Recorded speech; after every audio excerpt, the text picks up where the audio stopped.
So welcome. If you're here for When It's Family Financial Exploitation of Older Adults, you're in the right webinar. If not, you're welcome to stay and meet with us and be with us for this next hour. My name is Samantha Roth. I'm work in Scott and Carver Counties with the University of Minnesota Extension. And joining me today is Sara Croymans, who is out of the Morris Regional Office.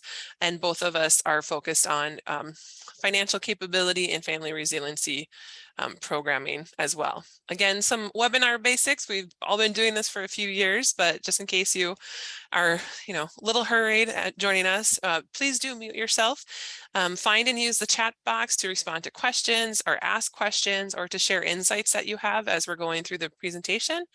We do encourage participation in polls. It makes it more fun for us as presenters, as well as you as participants to be involved, and we will send an email following up with a PowerPoint presentation with links, as well as an evaluation link that's also shared at the end of the webinar in a day or two once we're able to as well. And then you will also get a recording in a couple, probably a month or so with this. Joining us today is Rick Meyer. He is an administrative specialist and executive office administrative specialist. So if you have tech issues, not tick issues, that's your own thing, but tech issues, please message Rick. He can help you out with that if you're unable to hear or if something's wrong with closed captioning, that kind of stuff. He's going to help us monitor the chat box and be putting the links in the chat as well. So we are starting out today trying to get to know who our audience is, and we got a little bit of this while we were saying our welcomes and waiting for 2 o'clock to roll around. But please, if you are willing to, why are you participating in today's webinar? Is it for personal use only, for professional use only, or for a mixture of both that personal and professional use?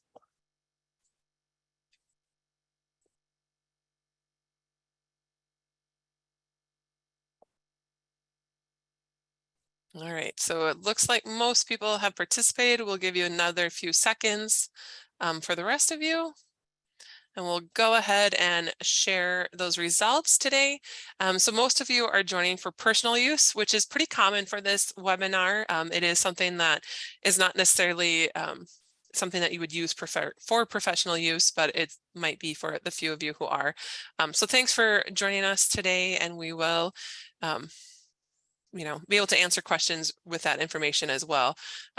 Sometimes it really helps us. So today we are going to be talking about elder financial family exploitation, and we'll also refer to it as EFFE if we do it correctly. So we're hoping to help you understand the complexities of EFFE, prepare to have some conversations with your family about the subject, identify some resources that are available in Minnesota, and also understand where to seek assistance regarding EFFE if it is happening to you and your family as well. So we just want to let people know that, we are part of the University of Minnesota Extension, and we do pride ourselves in offering research-informed educational resources to our audience. And this webinar is based on existing literature and some findings from a recent University of Minnesota research project examining elder financial exploitation. The research was conducted by Marlene Stem, who is now a retired professor and extension faculty with expertise in the family economics and gerontology. And she did have an advisory board that included the Minnesota Elder Justice Center partners. And so we are, we're lucky to have her on staff, and now that she is retired, we're continuing to work with her to continue these resources. But that is where this information was developed and does come from. So our second poll is to kind of just set the stage and think about and understand your experience and interests. We asked, personal or professional, but what is your current experience with elder family financial exploitation? Are you generally aware of it as a problem? You are hoping to increase your understanding. You see or hear it in your role as a professional. You know of someone or have experienced it in your family, or you have intervened or sought help for an older victim. You can choose multiple options. So if you have a few of these, feel free to mark those as well.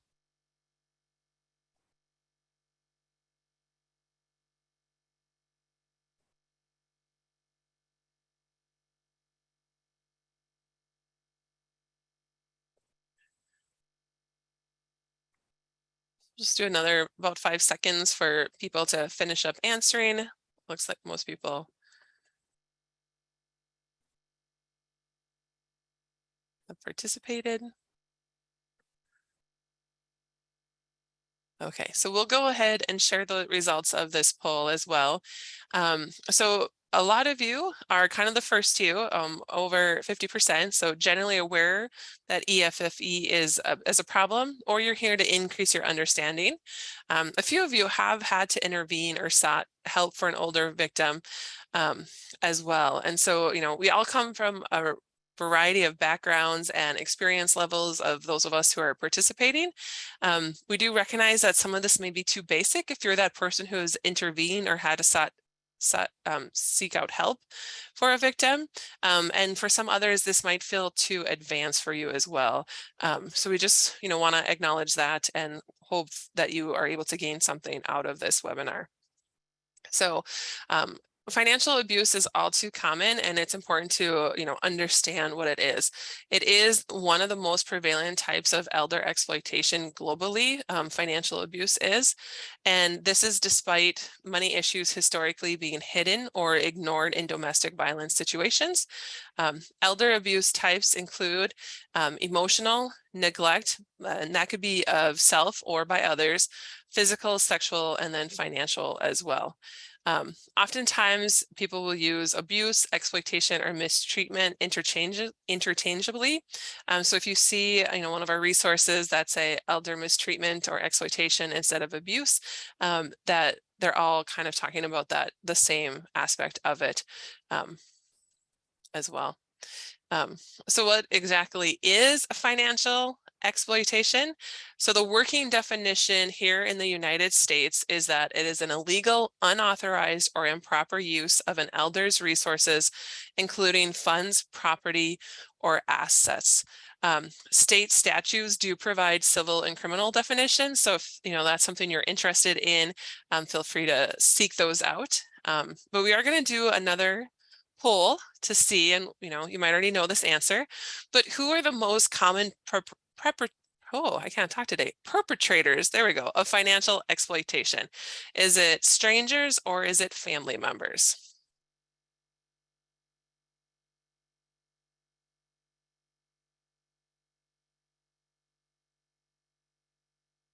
And it looks like most of you already know. So we kind of give it away, I think, in the title of this. So we'll go ahead and close the poll. And 96% of you did say family members, and that is correct. While older, you know, financial fraud and scams do get a lot of attention and are a concern, the vast majority of financial exploitation is by trusted family members and not strangers, which you wouldn't necessarily realize from what media tells us. So again, of all the types of elder abuse, the financial exploitation is the most common or prevalent with it. Financial scams, I know a few of you had mentioned them in the chat box, saying my parents or I myself have been scammed. And that is what receives that attention, what we send notices out about. We don't send notices out about that, you know, my brother has embezzled. We probably wouldn't even say embezzled. My brother has borrowed money from my parents, but the amount has been a little bit too much, that kind of stuff. It's also important to, you know, think about those strangers and to protect your finances, but most of us have been taught that or know more how to do that. And oftentimes our perpetrators are our adult children and spouses when it comes to that family. So another poll, I realize it's a little poll heavy, but which of the following increase the risk of experiencing EFFE? And so you can only pick one. Oh, because we have an all of the above option. That makes sense. So you can pick all of the above, or is it because a person is widowed, they're isolated, or they need assistance with daily living needs?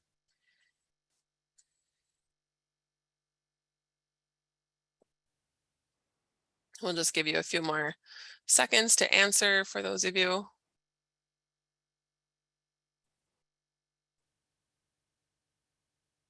Okay.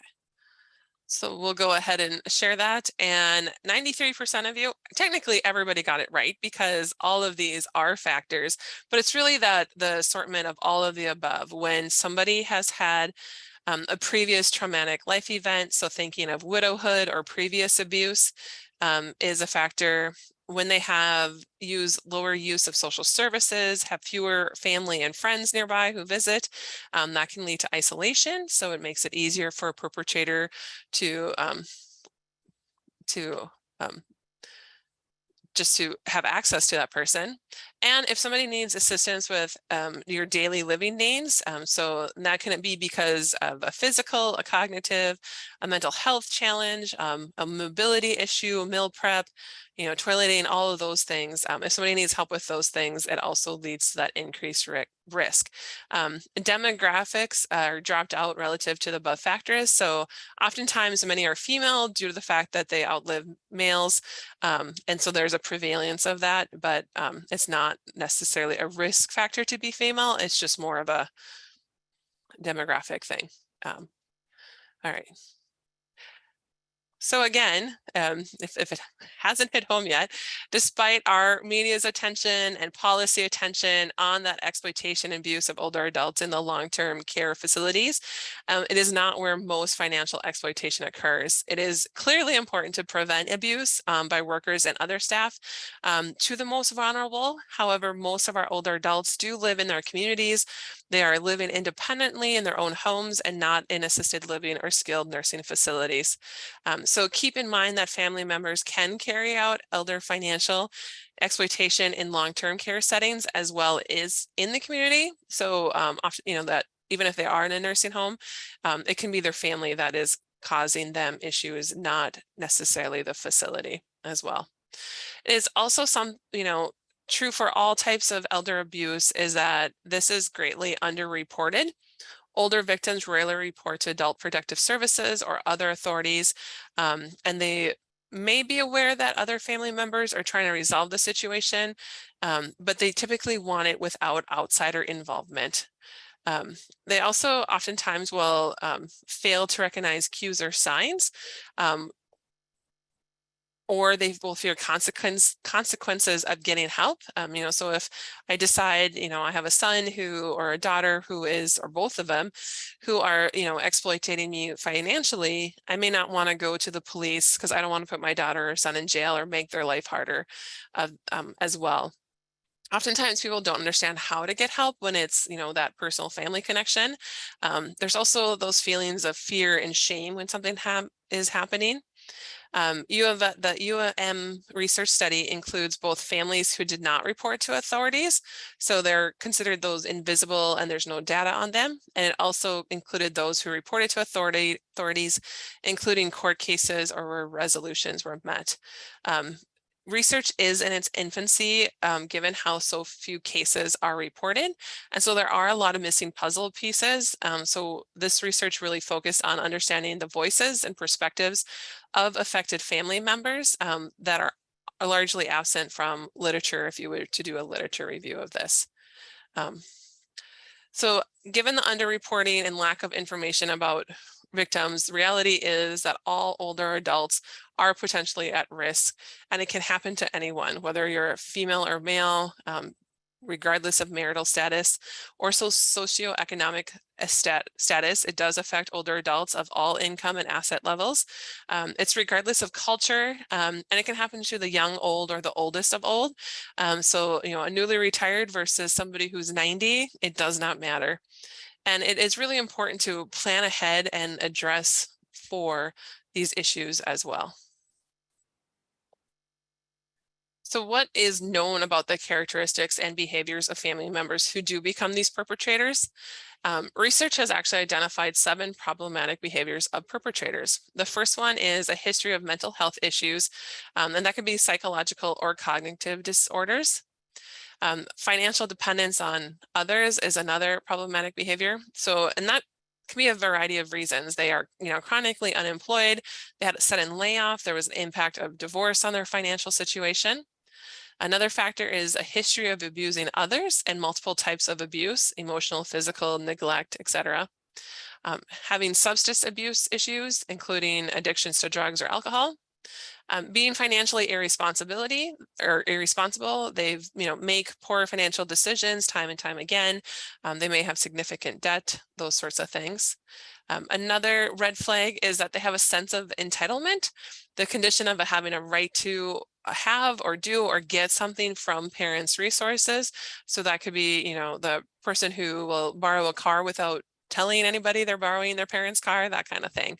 And the last one is that feeling or belief that you deserve to be given something, including, a reward, a benefit, or a special privilege as well. And then the last one is that legal problems or charges against them. And those could be related to substance abuse, such as a DUI or DWI, or it could be other legal problems that they're having. Oftentimes perpetrators have more or have multiple behavioral problems, and they can be very interrelated as well. However, it does not mean that these behaviors always lead to elder financial exploitation, but is a potential to be a red flag and to be on alert. Perpetrators may surprise you. There is a wide variety of personal characteristics, so it's important to not stereotype. So a stereotype could be, a son who is financially dependent, he is divorced and unemployed and living with parents may fit this description, but also that professional female adult daughter in the community working full time could be a very discreet perpetrator as well. So it's important to, think about these profiles and watch for those potential signs as well.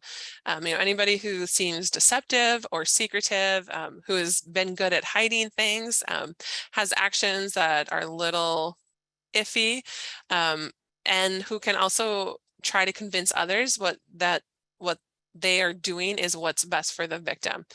So you're really wanting to, think about people in your life who might have these red flags or who have done these things previously to yourself or somebody else. And as you age, or as you're, working with your parents who are aging, are there people in their lives that have these red flags or profiles as well? It is historically common for elder financial exploitation to be described as an involving one perpetrator, and the perpetrator is likely an adult child. But it's also important to recognize that there can be multiple family members that are perpetrators, and the perpetrators may go beyond the adult children of the victim. So in the University of Minnesota study, 2 to 5 perpetrators were as common as just one, and they were often working together and included the adult child, their spouse or partner, as well as their children, so the grandchildren of the victim. So it involved 3 generations of the family in this exploitation as well. Now I will turn it over to Sara. Thank you, Sam. Great. So by its definition, EFFE is a family matter, and the exploitation clearly involves at least one victim, and the perpetrators are in the same family. But it also directly or indirectly affects and is affected by the whole family system. So recognizing the influence of and on the family system is critical to understanding how to effectively prevent and intervene in these situations. Elder family financial exploitation is more than an individual problem, and I'm using air quotes there with problem, but is influenced by the larger family system as well as additional contexts such as communities, state policies, and social services. Whoops, and I went too far. Back one, there we go. So this diagram reflects a more complex and realistic picture of who makes up the family system and may be impacted by or impacting the situation. In EFFE, it happens to the whole family, not just one victim or perpetrator. So it's important to understand the family of origin. So not only the older parents or victims and their adult children, but the rest of the intergenerational family system.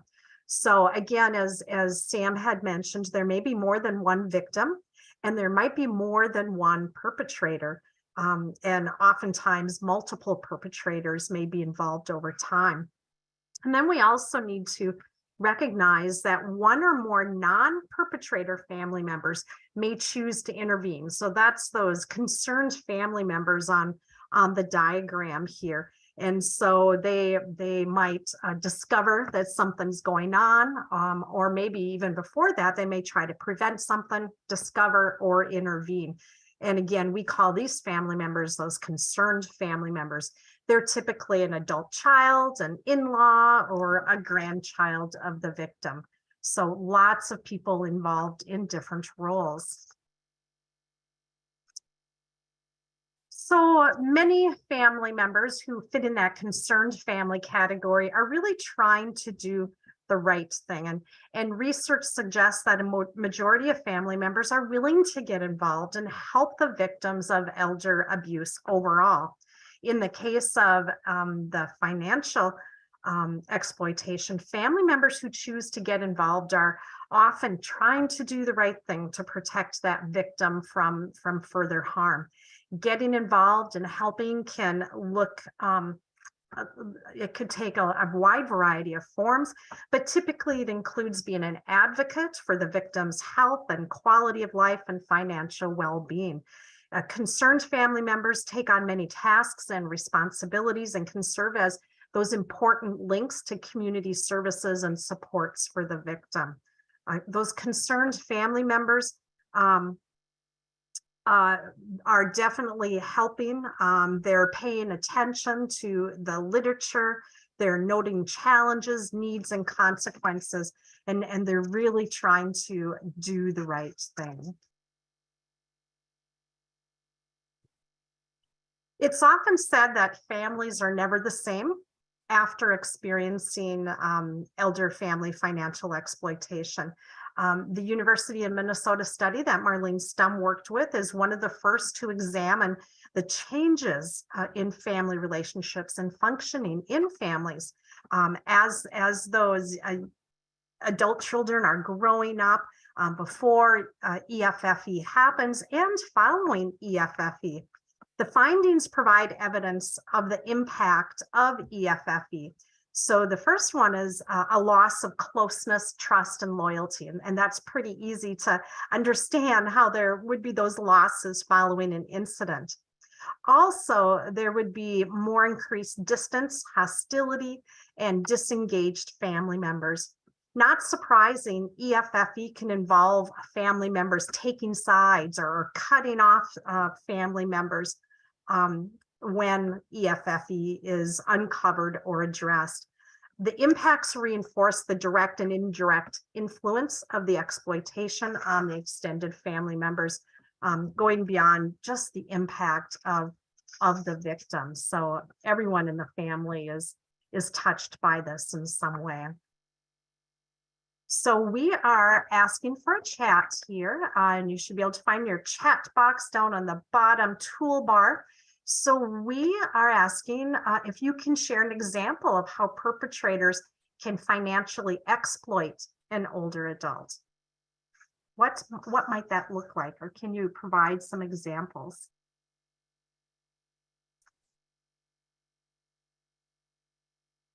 We'll give you a minute to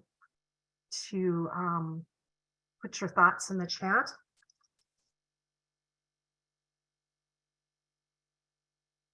All right. Borrowing large amounts of money. Okay, telephone scams. Okay, door-to-door offering home repairs. That's typically not from a family member. Borrowing to help manage their money. Yep, borrowing their credit card.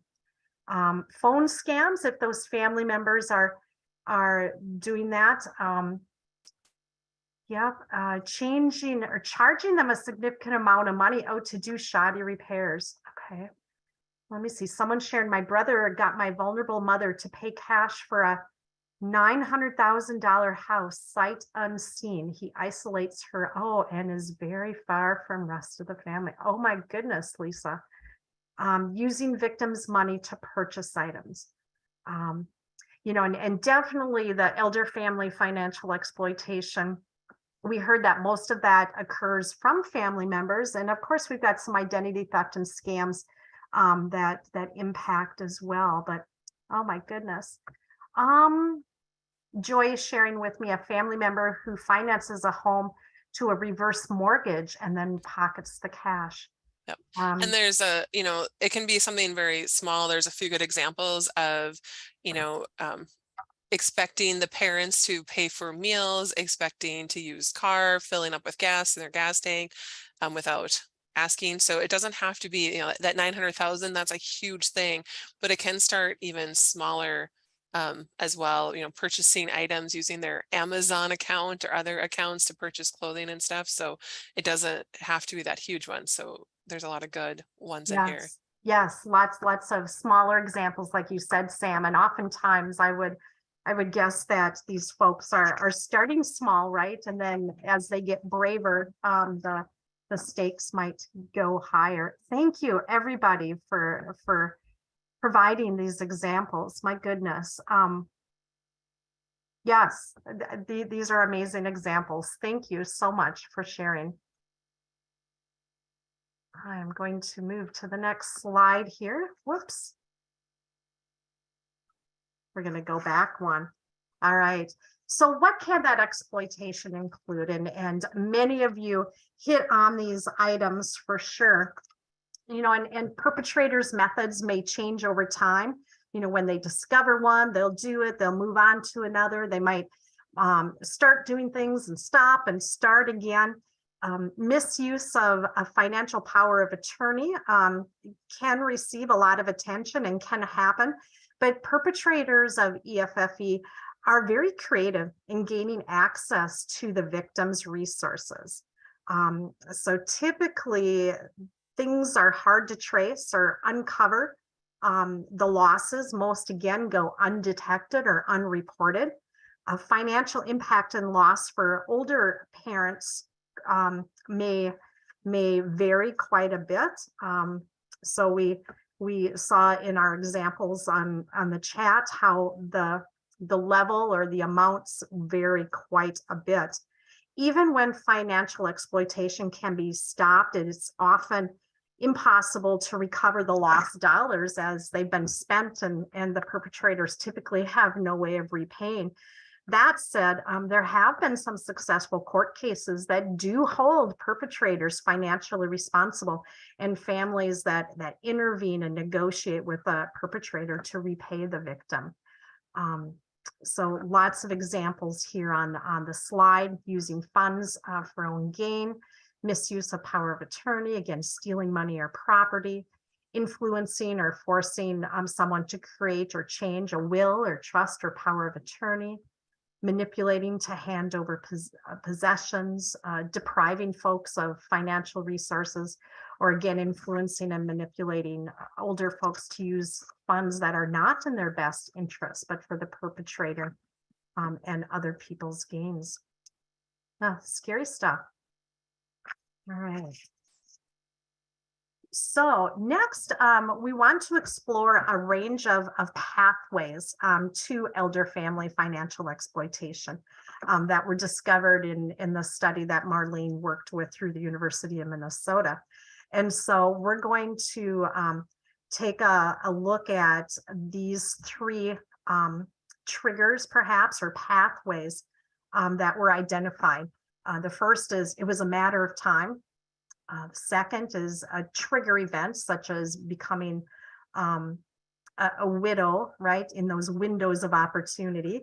And then out of the blue for the families that are like, oh, we just never expected that.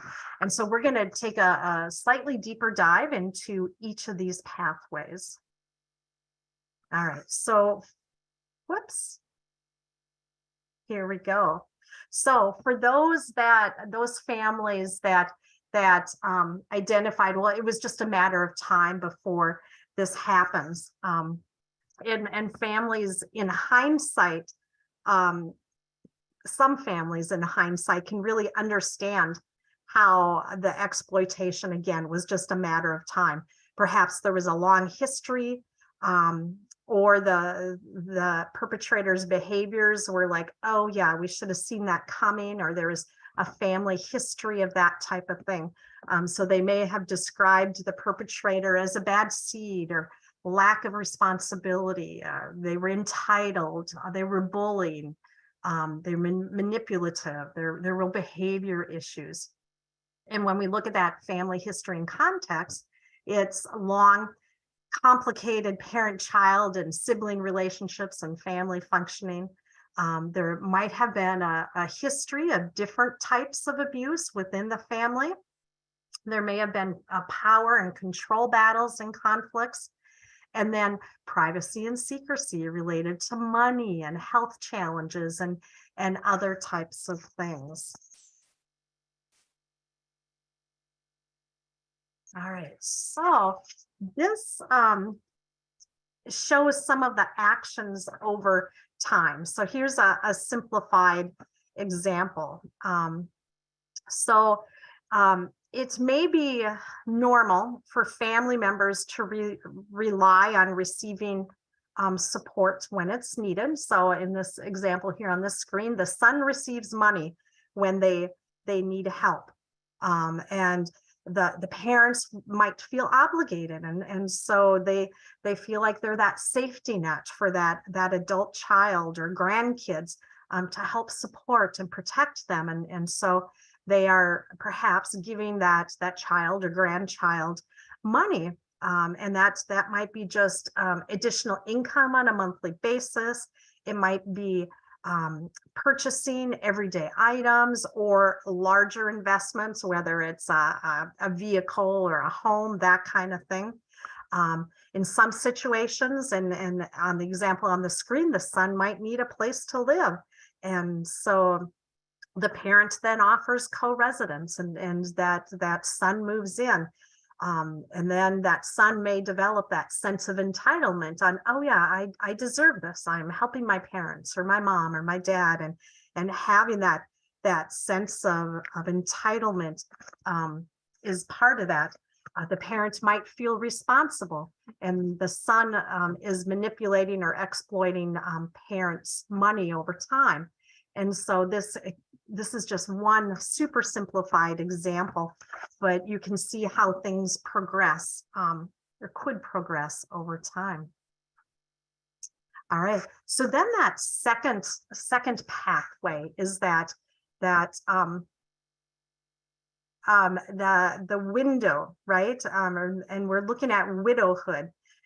So this quote came from the research that was done in the interviews. The turning point was my mother-in-law dying. That's when the exploitation escalated because she was a tough cookie. She had loaned them money and they did not pay her back.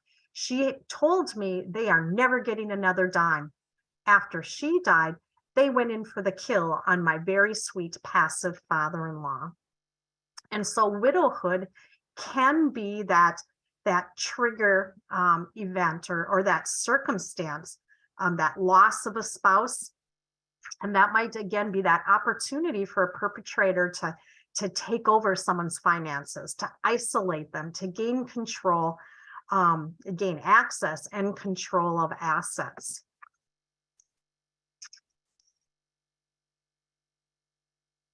Oops, I seem to have a sensitive mouse here today. Let me go back one more here.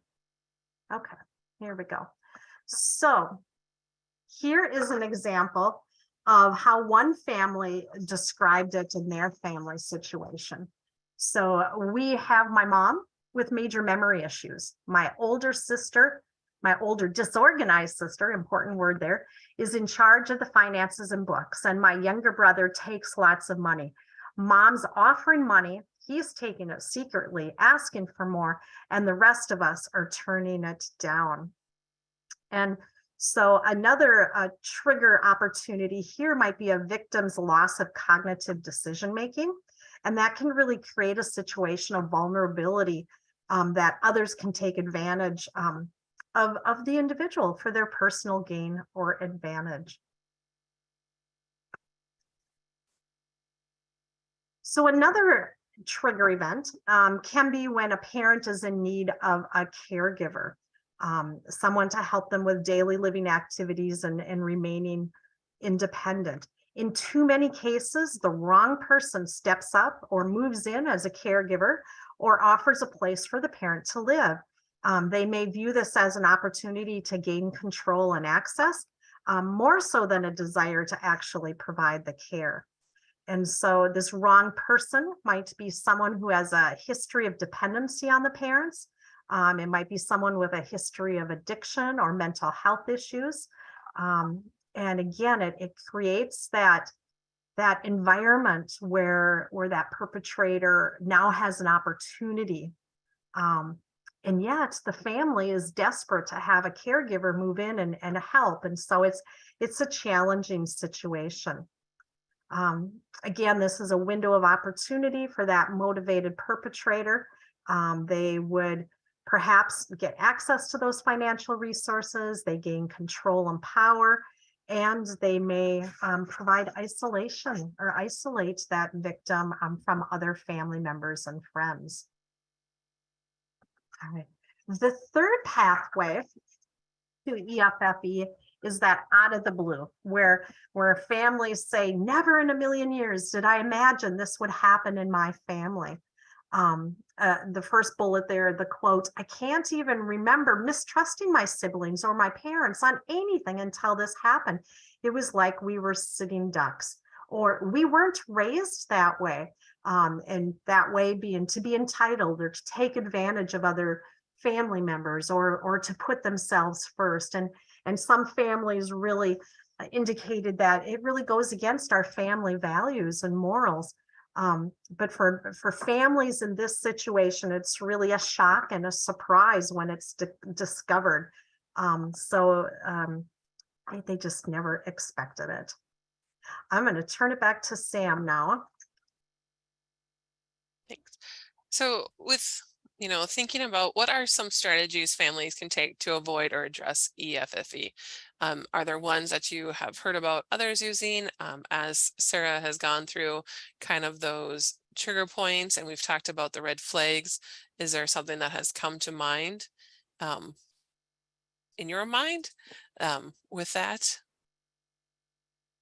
Anybody, feel free to put in the chat if you have something that as you were listening, you thought, oh, this is something our family could do differently or to prevent or to prepare. We had somebody mention a conservator or a guardianship for an individual.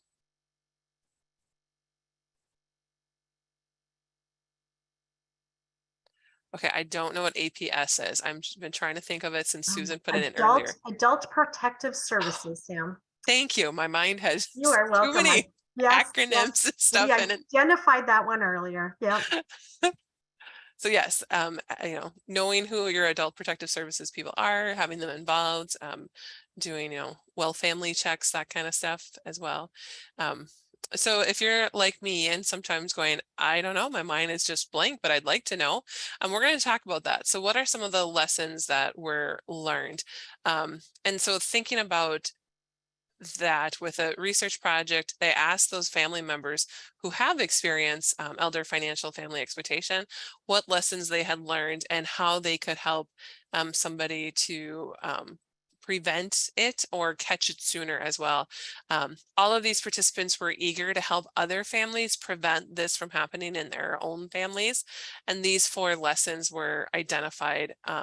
They wish they would have done this much easier. So the first one is to just be involved more, regardless of, place and time and stuff, to just have that involvement in them, to communicate, to plan ahead, and to trust your instincts that are going when you have them instead of, oh, I'll worry about that later.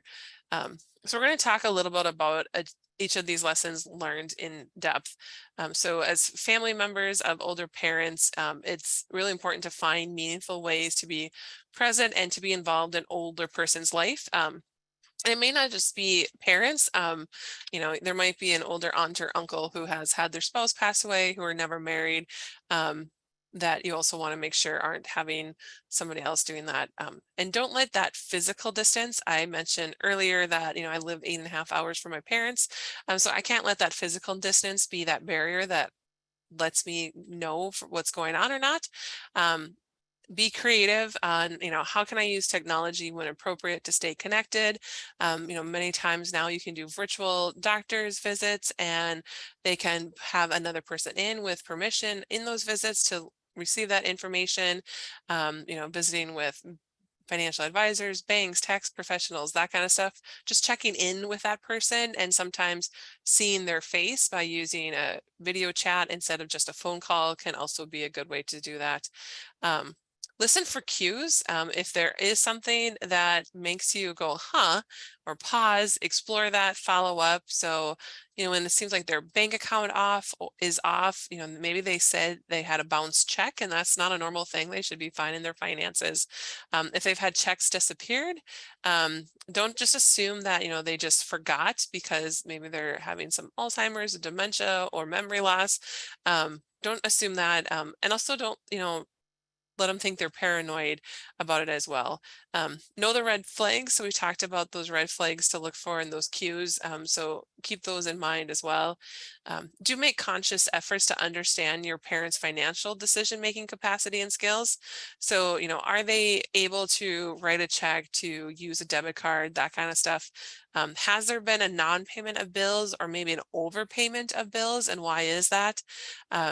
Is the older parent willing to have one or more trusted individuals on financial documents to be able to help keep that in check? And review financial accounts and decisions to increase awareness. And oftentimes, we talk about how it is just one or two family members that might be doing it, but there may be other family members there. So have everybody involved and able to um, look and review those financial accounts at the same time, so that if there is a question, you can figure out what's going on. Also ask, if ask that parent or that older person, are you feeling pressured by anyone to change or make financial or legal decisions? Do you have any worries or concerns about your finances and being financially secure? If you do have an older parent, help them avoid isolation. If there's not family or friends or a trusted neighbor around, link them to those community support services, adult protective services, those things as well. And make sure you are sharing your concerns and fears and threats with other family and friends and authorities as well, if need to be. When we keep it all in the family, is the reason why it's underreported and people aren't willing to talk about it. But it is important to, just be aware of and realistic about what your family history is, the relationships that are currently in the family and how those change and evolve, what trust is in the family, as well as if you believe others are being honest. Again, recognizing those red flag behaviors of potential perpetrators can help decrease those long problems and it being a chronic condition, to be able to put and address it right away instead of waiting and hoping that, that gut feeling of yours is wrong as well. The next one is to communicate openly about the potential realities and of family financial exploitation and those decisions. What does it mean for, their life if somebody is using resources and assets or taking money for that older person as well? The more that other family members are aware, the more accountability is possible. And this is one of those issues that is really tough to talk about. It's not something we want to bring up around a family dinner or during a celebration of something, but it is still something that we need to talk about. And do reinforce that no older adult is exempt. Sarah had shared, many perpetrators become out of the blue. They don't realize that something is going on, but there might be, a life change that has happened that they're not able to adjust to. And then they see this older relative or this older adult as an easy target because they are isolated or they're newly widowed and that kind of stuff. So really think about that and talk about it to help prevent some of those factors as well. It's also important to have the conversation about, what is a fair use of parents' resources? What is an obligation that they have? What's an expectation? Oftentimes we have these unwritten rules in our families or circles about the exchange and the use of resources.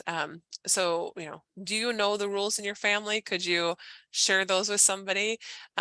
It's not uncommon to make assumptions, to think that you understand, but it's important to engage in those meaningful conversations so that is everybody have the same understanding of these family rules that I think are family rules, or are they different?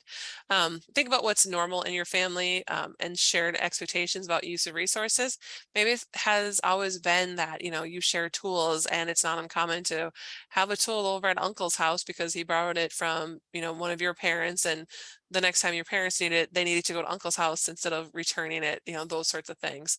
Um, it's also normal to have different perceptions of what fair should mean, with tensions revolving around it, and how a parent's resources should be used.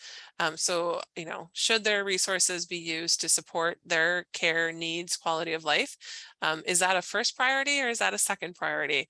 Are we preserving assets to pass on as inheritance, or are we gifting while alive?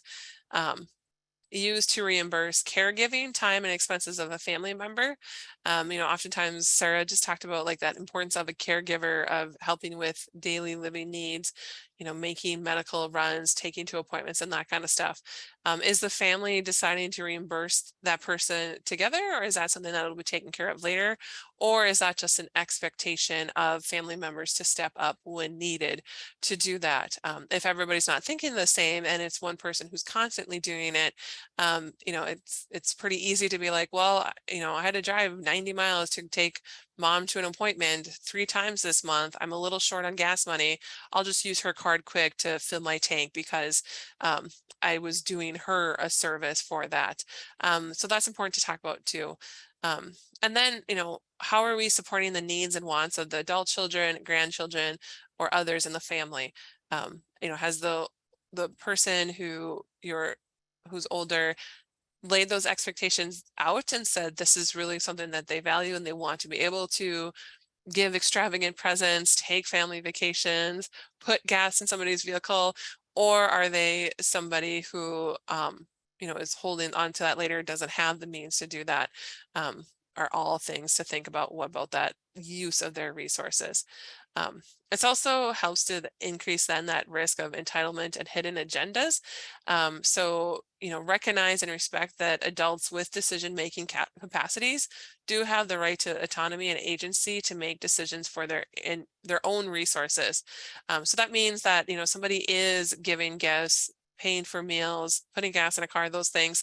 And there has been no coercion, manipulation, or under influence of other family members. It's something that they have the capacity to make those decisions and are choosing to do it. So then it's not a concern. Are there roles and responsibility for financial decisions that need to be addressed in advance? So carrying out decisions. I know there's been some chatter about, a power of attorney, not eternity, about using, having a conservator or guardianship, and making sure those people are carrying out the decisions and using the wishes of that older person as well. And then also, like resource exchange across different generations can involve a complex dance involving, power, some control, dependency, accountability, entitlement, obligations between everybody involved, including in-laws and grandchildren, great-grandchildren, and that kind of stuff. And how is that having a role in how we're feeling about it? Is it a red flag, or is this really something that is our own issue that we do need to deal with? So again, so talking about communication. Our next third lesson is to plan ahead, and Sara is going to share the last 2 lessons with us. Thanks, Sam. So planning ahead is really important, right? And it's best to really have those conversations and to plan for those potential changes and health care and needs and independence for adults of all ages, and to have those conversations while people are still able to do that. That informal communication about resources should be followed by putting those wishes and decisions in a form that's legally recognized. Family members who have experienced EFFE reinforced in the study that was done the importance of planning ahead for potential changes, again, in that health and independence. It's really doing that what if, and it's being prepared for the what ifs in life to protect that adult's money management and financial security. It involves intentionally preparing for those 3 potential trigger events that can provide opportunities for the exploitation by those perpetrators. That widowhood, right? The loss of a spouse or partner, that's a key trigger time. The change in financial or healthcare decision-making capacity. So planning ahead for that. And then again, those potential options for a range of long-term care. So formal or informal caregiving or skilled care. So being aware of what the individual's preferences and affordability and eligibility are. So planning ahead for those what ifs that may come for many of us. All right. So we are going to do another poll here, and I'm going to have Rick pull that up. And Sam, I'm going to have you facilitate that poll because for whatever reason, I am not seeing the polls. Huh. Yeah, so for this one is just, what are some of the following, let me try this again. Which of the following are strategies to address money financial decision making? So you can do will, financial power of attorney, bank account cosigner, social security representative pay, trust, guardianship, or conservatorship, and all of the above are options as well. And a few of these were put into the chat as well. So if you've been looking at those, that might be a place to go, but select your answer and you can only select one answer. And if you put something and you went, oh shoot, that wasn't the answer I wanted, you cannot change it. Apologies. Or if you can, I haven't learned that yet. So we'll give you just a few more seconds to finish answering which of these are strategies to help address financial decision making. All right. So we will, good results. 98% of you said all of the above. And I'm thinking maybe that 1%, thought it was multiple choice like our other ones and went, shoot, that's not what I wanted to do. But it is all of the above. And Sarah will talk more about what does that mean. Thank you, Sam. So definitely planning ahead involves understanding both the formal legal and financial planning strategies to protect changes in decision-making capacity and to clearly identify an older person's wishes about the use of their resources and who should be trusted to make those decisions. And as Sam said, all of the above on our list here. And it's really especially important to understand the potential consequences of doing nothing and not planning in advance. What happens when we don't plan? Right, then there's a whole array of things that might happen, right? We're taking that risk. And while we don't have time to review these options today, we encourage you to seek out professional help and support, legal and financial expertise as needed to ensure a person's wishes are legally recognized. So definitely take a look at that. All right. So we're going to look at a few of these, just a little bit. But first, I wanted to look at Dana's question in the chat. She asked if there are reliable methods to stop snail mail that solicits charity donations. And we can include some information in our follow-up email. But there are some ways to reduce some of that. There is a direct marketing association where you can go and ask to be removed from lists. There's the mail preference services. There's some telemarketing and some do not call sorts of things, and opt out of a credit card offer. So we'll include those links in our follow-up email. As far as some specific to charities, I suppose you can contact the charities directly as well and ask for that. All right. So when we look at the financial power of attorney, It's often misunderstood what their role and responsibility is by the person identifying a fiduciary and by the named fiduciary. So it's important to carefully consider the qualities desired of a power of attorney and to assess and discuss who to trust in your family, right? So again, thinking about the family history and history of financial independence or dependence on the older person. Are certain people feeling that entitlement? Have they displayed bullying behaviors? Do they display those coercive behaviors? So it's important to also think about who has expertise in the area. Age definitely doesn't play a role in here. It doesn't need to be the oldest or the youngest, and the person who lives closest may not be the best choice, right? And so considering all of those things, and if someone is not available or if there's not somebody appropriate within the family, it's suggested to consider a trustworthy non-family member for the role, and that's okay to look outside of the family. I like the line on the slide here that too often the wrong person is selected for the role. And so it's important to pause and really think about what the best choice might be. Now, the link on the slide is from the Elder Justice Minnesota organization, and this link provides written and video services on the power of attorney, fiduciaries, and other planning processes.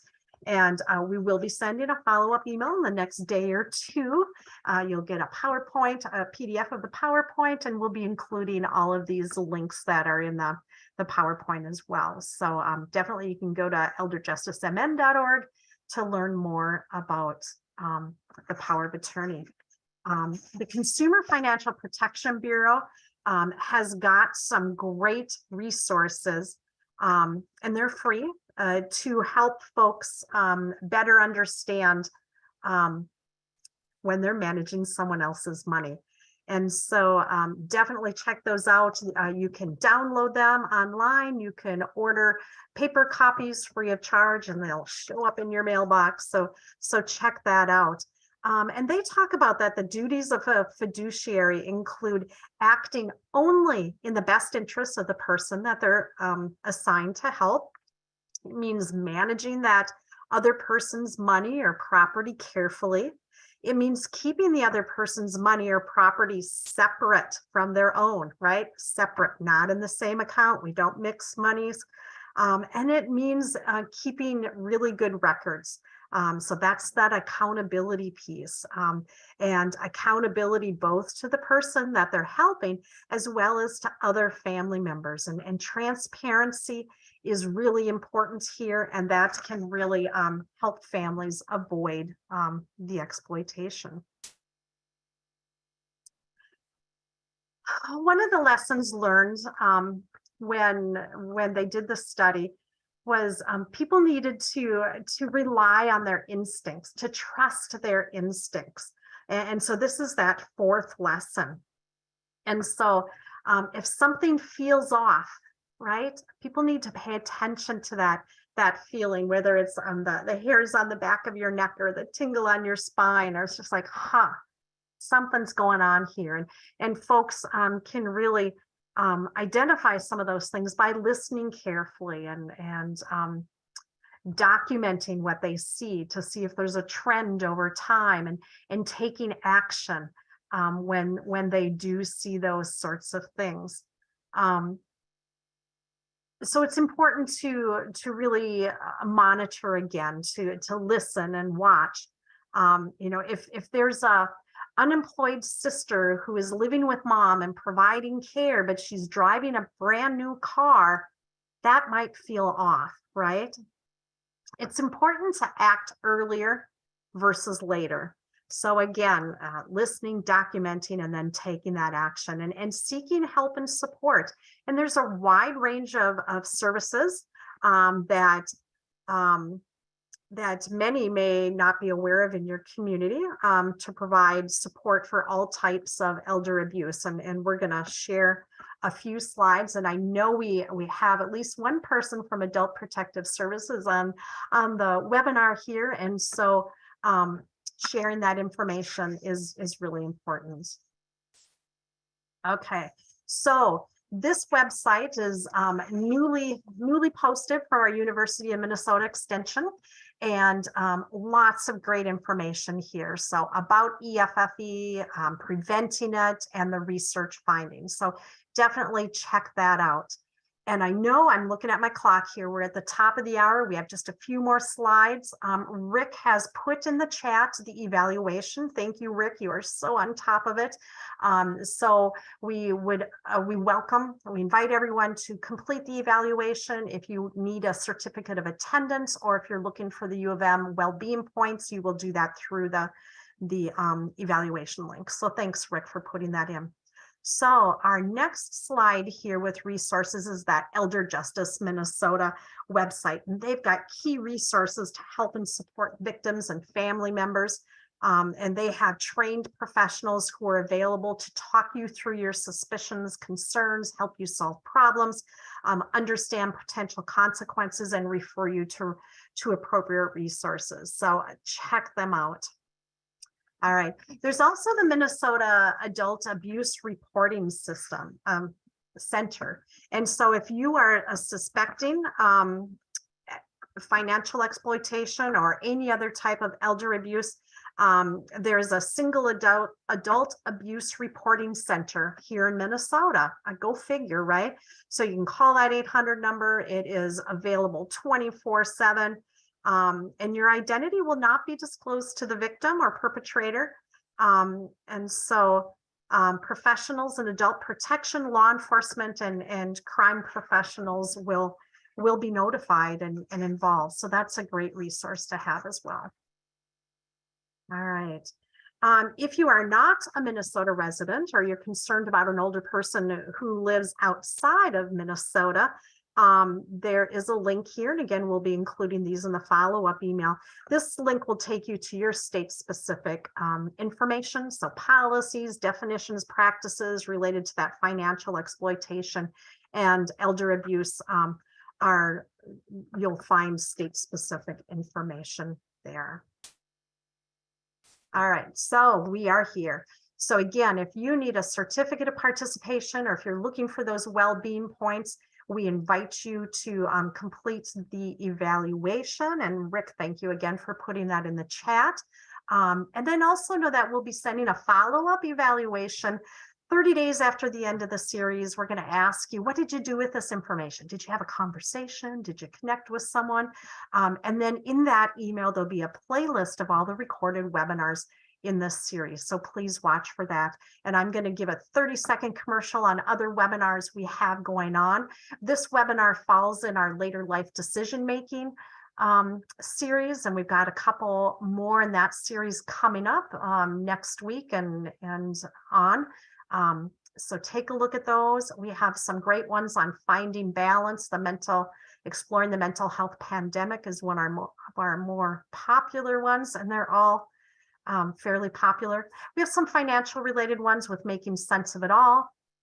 Also, what's for dinner. I'm excited to participate in the saving money by meal planning and shopping and cooking for one or two. So we will include information on these in the follow-up email. So the No Place Like Home, we got that one on there twice. And then we have the recovery and health. So if you're interested in those, definitely check that out. Some of our Spanish-speaking colleagues are providing some webinars, and we will include these bottom two links in the follow-up email so you can search out those webinars. We invite you to get social with us. Check us out on social media, subscribe to our family news e-newsletter. And if you are a parent, go ahead and sign up for the You Got This text messaging program for parents and caregivers. So Sam and I will hang out here for a few minutes. If folks have any questions, definitely let us know. I see Jamie's asking,